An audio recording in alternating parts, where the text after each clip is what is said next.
Hey guys, welcome back to the ExamRevision YouTube channel. My name is Ellen and today we're going to be talking about how to crush your Christmas exams. Christmas exams are just around the corner for all secondary school students, so I just wanted to give you my best tips on how to succeed the best you can in them. So yeah, without further ado, let's get on with the video. The first thing I want to talk about is assessing your subjects. You want to assess your subjects with the basis of how well you're doing in them, how good you want to do in your Christmas exams, and how close those exams are, depending on the subject. If you're already getting H1s or H2s in certain subjects, you really need to park them. Even if you really like studying them and you really enjoy them and you want to make sure you get the H1 so you want to continue studying them, please, you need to park them and you need to move on to the subjects that maybe need a little bit more work. For me personally, it was English and French.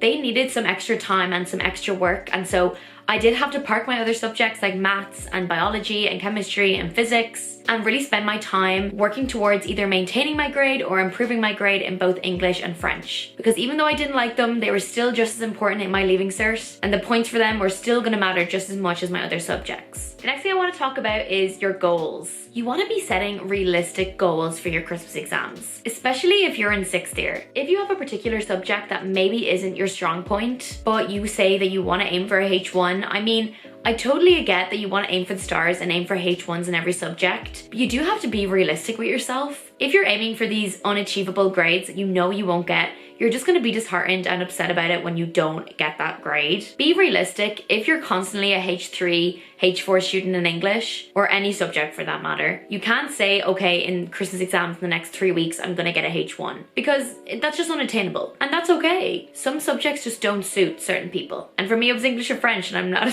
not afraid to admit that. But aiming to maintain your grade or achieve maybe the grade above that is probably what you should be going for, especially in the subjects that you find difficult and you don't like studying. If you do love studying them but just aren't getting the grades that you think you deserve, maybe then you can aim for your H2 or H1 if you really like studying them and you want to put the work in. But for other subjects you don't like, there's no point upsetting yourself and disheartening yourself when you don't get those grades. You have to separate your dream grades, which to be honest for everyone are probably H1s and everything, from grades that are achievable and will still make you happy. And at the end of the day, the Christmas exams are coming up very close and very soon, so you don't have a lot of time to work with here. And so the grades that you're setting for yourself to get need to be achievable. No matter if that's just maintaining a H3 in English or getting a H4 in French. Whatever it is, those grades are yours, and whatever goals you're setting are yours. Nobody needs to know about them, and you need to be putting the work in to maintain those grades. Or if needed, get the grade higher. But at the end of the day, these are only Christmas exams. They are not your mocks, they are not your leaving cert, but it is still definitely good to set yourself a goal, or else you probably won't study them at all. If you are struggling with a particular subject, I would definitely recommend checking out the ExamRevision courses and bundles. They have video lessons, presentations, H1 standard notes, quizzes. They even have the exam questions per topic, per subject split up, so it is so easy to get all of the exam questions on a certain topic quickly. And if your teacher doesn't provide you with notes, these H1 standard notes are amazing. We even know a girl who did an 8th subject outside of school, purely using ExamRevision, no other resources, and got a H1. So I would definitely check them out if you are struggling, especially with the Christmas exams coming up. The next thing I want to talk about is setting a weekly schedule. There is no point planning in advance the next 3 weeks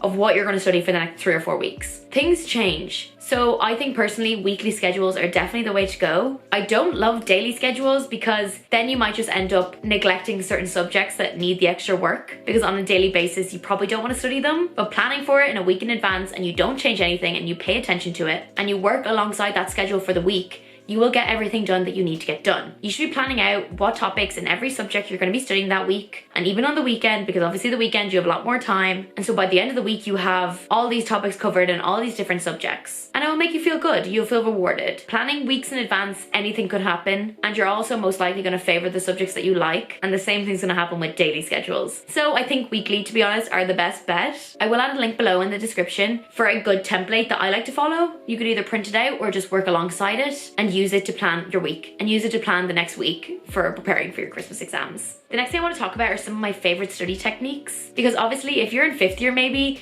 you probably still don't really know how to study because you've just gone through maybe a year of TY or your junior cert, which obviously is a junior cert in comparison to your leaving cert. So I just want to give you some extra tips on how to study and techniques that I liked using. The first technique was the Pomodoro technique. You would study for 25 minutes, and then after those 25 minutes, you would get a 5-minute break. And then I think it's after 4 25-minute sessions, you get a 30-minute break. Now you can alter this technique slightly to whatever works best for you, but I really like the Pomodoro technique. 25 minutes didn't feel so daunting. It's doable, even if it's a subject you don't like. Whether telling yourself you need to sit down for the next 2 hours and study something you don't like is not maintainable, and you're not going to want to do it, and most likely you're going to lose focus anyway halfway between those 2 hours. So the 25-minute, 5-minute break sessions really work nicely. It means you can focus for those 25 minutes hard and get what you need to get done without putting too much pressure on yourself. I also really like blurting, which is basically you take a sheet of paper and a particular topic, and without looking at your notes, you write down everything you remember on that topic. Diagrams, definitions, everything you remember on that topic. And then you compare it to your notes and see what you have missing. And obviously those pieces that were missing are not inside your head, and they're the things you need to learn. I really like that technique. I used it a lot in leaving cert. The last thing I want to talk about is comparing yourself. Everyone is going to be stressed. Some of your friends are going to tell you that they're studying, 8 hours a day after school. Please take everything everyone's saying with a pinch of salt. All that matters is that you're working hard and you're trying your best. Everyone's best is different. Some people are going to get H1s and everything, and that's fine, but that's not going to affect you. Just try your best and work your hardest, and that's all that should really matter. Some people are going to say they're doing a lot more studying than they actually are, just to make themselves feel better. I really hope you guys enjoyed today's video, and I will talk to you all next week. Bye!